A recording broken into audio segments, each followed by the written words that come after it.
नमस्कार, स्वागत है आप सभी का सुविद्या चैनल में। पिछली क्लास में हमने भारत के भौतिक विभाजन से संबंधित चर्चा की थी और उसी कड़ी में आगे बढ़ते हुए हम बात करते हैं सबसे पहला भाग उत्तरी पर्वतीय प्रदेश, जिसके अंतर्गत हम बात करेंगे हिमालय पर्वतीय प्रदेश का भौगोलिक विभाजन।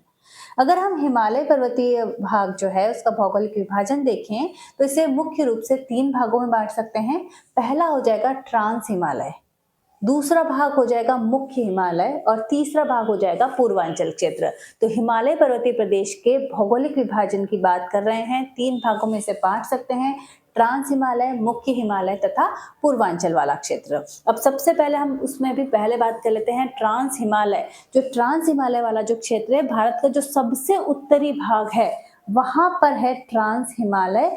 और ये ट्रांस हिमालय जो है वो मुख्य रूप से भारत के लद्दाख वाले क्षेत्र में तथा कुछ इसका जो मेजर पार्ट है वो तिब्बती क्षेत्र में होने के कारण इसे तिब्बत हिमालय भी कहा जाता है। तो पहली बात, ट्रांस हिमालय की कहाँ स्थित है, तो भारत के लद्दाख वाले क्षेत्र में है, प्लस ये तिब्बती क्षेत्र में है। इसी वजह से इसे क्या कहा जाता है, तिब्बती हिमालय कहा जाता है। अब ये जो क्षेत्र है, क्योंकि इसके नीचे मुख्य हिमालय स्थित है, सबसे उत्तरी भाग में भारत के ट्रांस हिमालय स्थित है और उसके नीचे मुख्य हिमालय है, और मुख्य हिमालय की जो हाइट है वो थोड़ी ज्यादा है। इस वजह से ये जो हमारा ट्रांस हिमालय वाला जो क्षेत्र है वो वृष्टि छाया क्षेत्र के अंतर्गत आ जाता है। और वृष्टि छाया क्षेत्र के अंतर्गत आने के कारण यहाँ पर जो बारिश है वो कम होती है, शुष्क वातावरण या शुष्क परिस्थितियां पाई जाती हैं और वनस्पति का भी अभाव होता है। तो कुछ कैरेक्टरिस्टिक अगर हम ट्रांस हिमालयी क्षेत्र की देखें तो ये वृष्टि छाया क्षेत्र के अंतर्गत आता है। इसी वजह से यहाँ पर शुष्क परिस्थितियां पाई जाती हैं, शुष्क क्षेत्र है, ये ठंडा मरुस्थल वाला क्षेत्र है और यहाँ पर वनस्पति का अभाव है।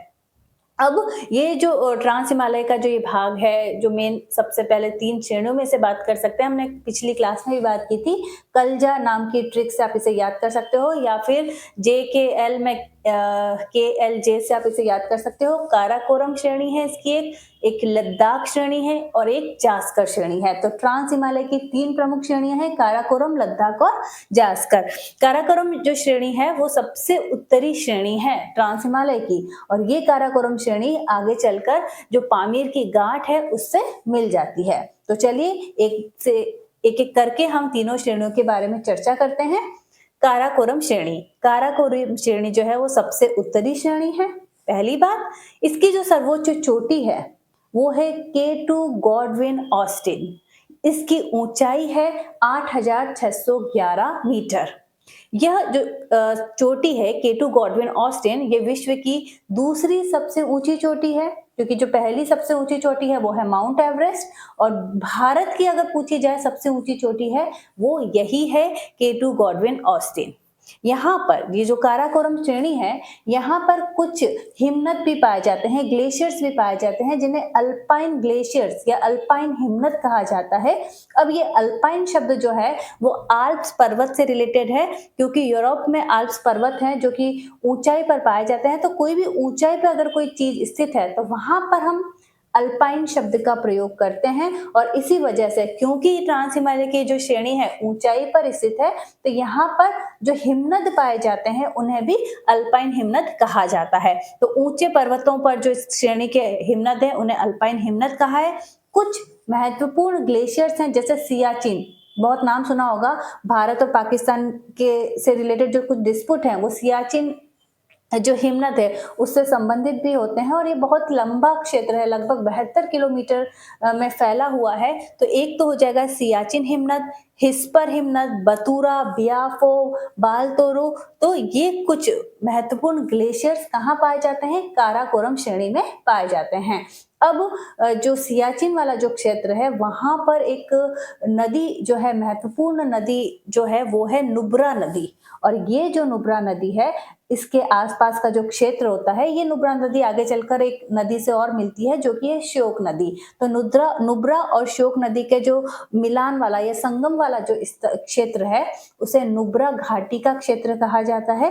कई बार एग्जाम्स में पूछा जाता है। तो नुब्रा नदी कौन से हिमनद से संबंधित है, सियाचिन हिमनद से संबंधित है। अब ये थोड़ा सा नुब्रा नदी की अगर हम बात करते हैं तो काराकोरम श्रेणी में नुब्रा नदी है, ये नुब्रा नदी आगे किससे जुड़ती है? श्योक नदी से जुड़ती है। और एक क्या कर होता है यहाँ पर, एक त्रिभुजाकार या 3 भुजाओं वाला एक क्षेत्र बन जाता है जिसे नुब्रा घाटी वाला एरिया कहा जाता है। इसका जो स्थानीय नाम है उसे है डूमरा, और इसे फूलों की घाटी भी कहा जाता है क्योंकि ये बहुत सारे फ्लावर्स के लिए फेमस है ये क्षेत्र। यहाँ पर कुछ आबादी भी रहती है, इतना ठंडा होने के बावजूद यहाँ पर लोग रहते हैं। और ये क्षेत्र जो है वो 2 कुबड़ वाले जो बैक्टीरियन कैमल्स होते हैं, ऊंट होते हैं, उनके लिए प्रसिद्ध है। तो ये कुछ महत्वपूर्ण बातें हैं काराकोरम श्रेणी से संबंधित। काराकोरम श्रेणी हमारी एक श्रेणी हो गई। उसके बाद हम अगर बात करते हैं लद्दाख श्रेणी की, दूसरी श्रेणी कौन सी है?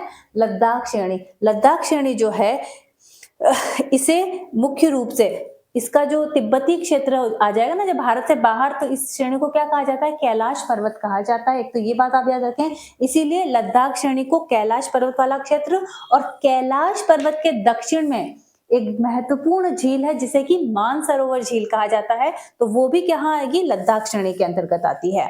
तो लद्दाख श्रेणी, इसकी सर्वोच्च चोटी है रकापोशी, और इसकी जो ऊंचाई होती है वो है 7788 मीटर।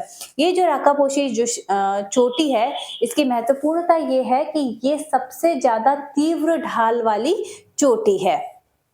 यहाँ पर एक दर्रा भी है जिसे कहा जाता है खारडुंगला दर्रा, जो कि हमारी जो नुब्रा और श्योक नदी जो है आगे चलकर सिंधु नदी घाटी से जुड़ती हैं, तो वो वाला जो क्षेत्र है वो खारडुंगला दर्रा है। इस दर्रे से होकर ही आगे हम सियाचिन हिमनद की ओर जा सकते हैं। और यहाँ पर जो दर्रे वाले जो क्षेत्र होते हैं उनके स्थानीय भाषा में आगे ला लगा के इनका उपयोग किया जाता है। कुछ दर्रों की हम बात भी करेंगे जैसे खारडुंगला दर्रा या फिर फोतुला दर्रा, तो ये दर्रों के आगे क्या होता है? स्थानीय भाषा में ला शब्द का प्रयोग किया जाता है। लद्दाख श्रेणी जो है ये भी ठंडा व मरुस्थलीय क्षेत्र है। अब ये जो काराकोरम श्रेणी है और लद्दाख श्रेणी है, इसके मध्य में एक पठारी क्षेत्र भी है। जब 2 पर्वतों के बीच में पठारी क्षेत्र आता है तो उसे कहा जाता है अंतः पर्वतीय पठारी क्षेत्र। ये जो अंतः पर्वतीय यानी 2 पर्वत हैं उनके बीच में एक पठारी क्षेत्र है।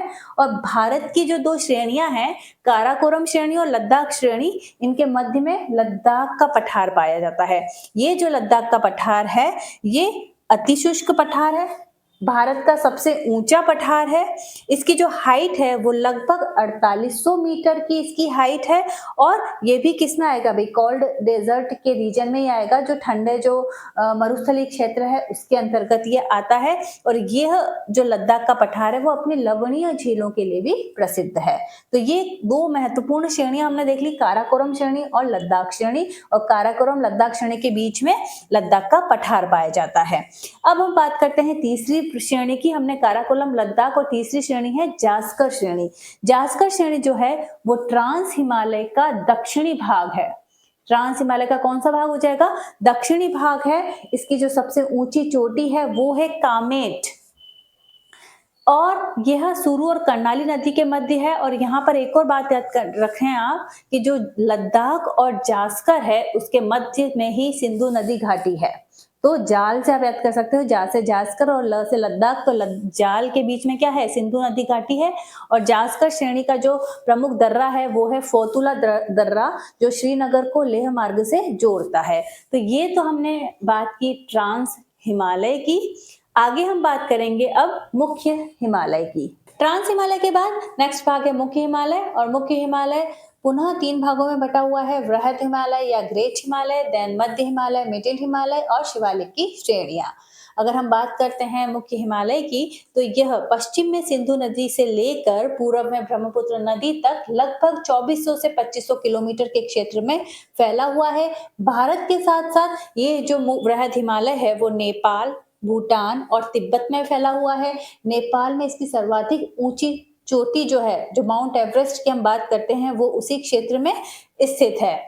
अगर हम बात करते हैं अब वृहद हिमालय की, तो यहाँ पर जो भारत की ओर दक्षिणी ढाल स्थित है, तथा अगर हम बात करें तिब्बत या चीन वाला जो क्षेत्र है वहां पर उत्तरी ढाल स्थित है। और ये जो दक्षिणी ढाल है वो थोड़ा ज्यादा तीव्र है, और इसी वजह से यहाँ पर जो वनस्पति या वेजिटेशन है वो ज्यादा होती है एज कंपेयर टू तिब्बत। तो वहां पर मंद ढाल है और वेजिटेशन भी थोड़ी कम होती है। तो ये कुछ महत्वपूर्ण बातें हम मुख्य हिमालय से संबंधित करते हैं। अब इसका जो सबसे पहला भाग है जो कि है ग्रेट हिमालय या वृहद हिमालय, जो कि पश्चिम में नंगा पर्वत और पूर्व में नामचा बरवा पर्वत तक फैला हुआ है। तो ये पहली बात हो जाएगी वृहद हिमालय से। और जो वृहद हिमालय वाला क्षेत्र है वह पूरी तरीके से बर्फ से ढका हुई श्रेणी है, जिसे हिमाद्री भी कहते हैं। इसकी अगर लंबाई की बात करें तो देखिए लंबाई तो वही लगभग 2400 से 2500 किलोमीटर लंबी। अगर इसकी औसत ऊंचाई की बात करें तो लगभग 25 किलोमीटर, और ऊंचाई जो है जो मीटर में देखी जाती है 6100 मीटर इसकी ऊंचाई होगी। वृहद हिमालय में ही हमारी जो विश्व की सर्वोच्च ऊंची चोटी है माउंट एवरेस्ट वो प्रेजेंट है, जिसे नेपाल में सागर माता कहते हैं तथा तिब्बत में से चोमोलुंगमा कहा जाता है। अब जैसे कि हमने काराकोरम में पढ़ा था कि वहां पर कुछ महत्वपूर्ण हिमनद पाए जाते हैं, ऐसे ही जो वृहद हिमालय है उसमें भी बहुत महत्वपूर्ण जो ग्लेशियर्स हैं वो पाए जाते हैं। कुछ महत्वपूर्ण हिमनद जो कि गंगोत्री, सतोपंथ, यमुनोत्री, पिंडर, मिलाम, जेमू, और इन्हीं हिमनदों से भारत की जो महत्वपूर्ण नदियां हैं उनका गंगा, यमुना, उनका उद्गम हुआ है। वृहद हिमालय वाला जो क्षेत्र है वो सतत श्रेणी के क्षेत्र हैं, किसी कहीं भी डिसकंटिन्यू नहीं हो रहे हैं। और महत्वपूर्ण जो दर्रे हैं भारत के, जो जिला दर्रा, बनिहाल और ये सभी दर्रे जो हैं, बुर्जिला दर्रा, वो सभी वृहद हिमालय में पाए जाते हैं। तो हम सारे दर्रों की बात एक अलग क्लास में कर लेंगे कि कौन सा दर्रा कौन से क्षेत्र से कौन से क्षेत्र को जोड़ता है। तो ये तो बात हो गई वृहद हिमालय की।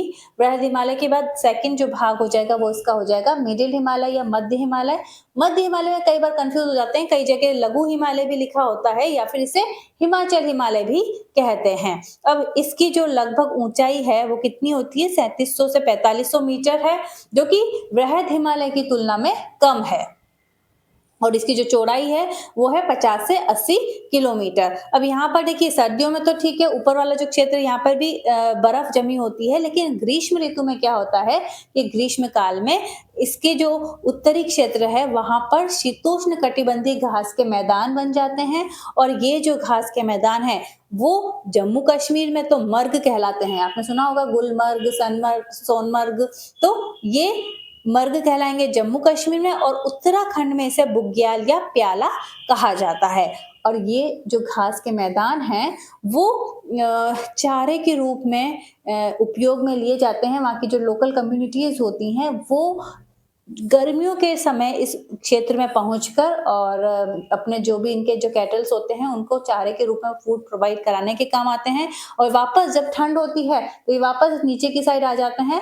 तो ये जो प्रक्रिया होती है कि भाई ग्रीष्म ऋतु में वहां पर क्योंकि कुछ हरियाली हो जाती है और घास के मैदान आ जाते हैं, और जो लोकल कम्युनिटीज के नाम भी हैं जैसे कि जम्मू कश्मीर में गुर्जर और बकरवाल जो कम्युनिटी है वो इस प्रकार का कार्य करती है, सिक्किम में लेपचा, उत्तराखंड और सिक्किम में भोटिया प्रकार की जो कम्युनिटीज हैं वो जो है ऋतु प्रवास का कार्य करती हैं। और ऋतु प्रवास का मतलब क्या है कि भाई ट्रांसह्यूमेंस, यानी जब ऐसा लगा कि ग्रीष्म ऋतु में यहाँ पर घास के मैदान है तो अपने पशुओं को चारा खिलाने के लिए एक पर्टिकुलर टाइम में ग्रीष्म काल में तो ऊपर आ जाना और वापस सर्दी की ऋतु में ट्रांसफर हो जाना, तो उसे क्या कहा जाता है, ऋतु प्रवास कहा जाता है। और ये मध्य हिमालय क्षेत्र में किया जाता है। अब मध्य हिमालय क्षेत्र के जो अलग अलग भाग हैं उन्हें अलग अलग राज्यों में अलग अलग नाम दिए गए हैं। क्या क्या नाम दिए गए हैं, अगर हम बात करें मध्य हिमालय क्षेत्र का जो जम्मू कश्मीर वाला भाग है वहां इसे कहा जाता है पीर पंजाल। ठीक है, जम्मू कश्मीर में पीर पंजाल, हिमाचल प्रदेश में धौलाधार, उत्तराखंड में इसे नाग टिब्बा या मसूरी कहा जाता है। नेपाल में ध्यान रखें, नेपाल में क्या है, महाभारत कहते हैं। सिक्किम में डोकिया और भूटान में इसे कहा जाता है ब्लैक माउंटेन। तो ये मध्य हिमालय से संबंधित कुछ बात हो गई। सबसे पहले हमने पढ़ा वृहद हिमालय, उसके बाद मध्य हिमालय, और इसका जो तीसरा भाग है वो क्या कहलाता है, शिवालिक कहलाता है। जो शिवालिक क्षेत्र है वो मुख्य हिमालय की नवीनतम श्रेणी है। इसका निर्माण सबसे बाद में हुआ है। इन तीनों की बात करें तो सबसे बाद में कौन सी श्रेणी का निर्माण हुआ है, सबसे जो दक्षिणी श्रेणी है शिवालिक श्रेणी उसका भाग हुआ है। ये असतत श्रेणी है और इसके भी नाम अलग-अलग क्षेत्रों में अलग-अलग हैं। जैसे जम्मू कश्मीर में तो इसे जम्मू की पहाड़ी ही कहते हैं, लेकिन उत्तराखंड में इसे दुधवा या धांग कहा जाता है, नेपाल में चूड़िया घाट कहा जाता है और अरुणाचल प्रदेश में इसे दाफला, मिसमी, अबोर और मिरी नाम से जाना जाता है। अब शिवालिक की श्रेणियों में एक शब्द का प्रयोग किया जाता है, चोस। चोस क्या है? जो पंजाब और हिमाचल प्रदेश वाला जो क्षेत्र है वहां पर मानसून के टाइम पे कई अस्थायी धाराएं जो हैं वो उत्पन्न होती हैं, उस कारण उस क्षेत्र में बहुत अपरदन भी होता है, तो उसे कहा जाता है चोस। तो शिवालिक की श्रेणियों में चोस पाए जाते हैं। ये बात हो गई। तो इसके अलावा अगर हम बात करते हैं अब वृहद हिमालय और मध्य हिमालय, इन दोनों के बीच में क्या होता है, कुछ हिमनद, नदी या झीलों के अवसाद जो होते हैं वो इकट्ठे हो जाते हैं। कौन से क्षेत्र के बीच में? वृहद हिमालय और मध्य हिमालय के बीच में हिमनद के या फिर कुछ नदियों के या फिर वहां पर कुछ भी झील हैं, तो उनके जो अवसाद हैं उन्हें करेवा कहा जाता है। ठीक है, तो ये हमारा हो गया सपोज वृहद हिमालय और ये मध्य हिमालय। तो यहाँ से कुछ नदियों और इनके जो अवसाद होते हैं वो जब इकट्ठे हो जाते हैं तो उसे क्या कहा जाएगा? करेवा कहा जाएगा। और ये जो करेवा है वो केसर की खेती के लिए बहुत ज्यादा उपयोगी होता है। तो ये वृहद हिमालय और मध्य हिमालय के बीच की बात हुई।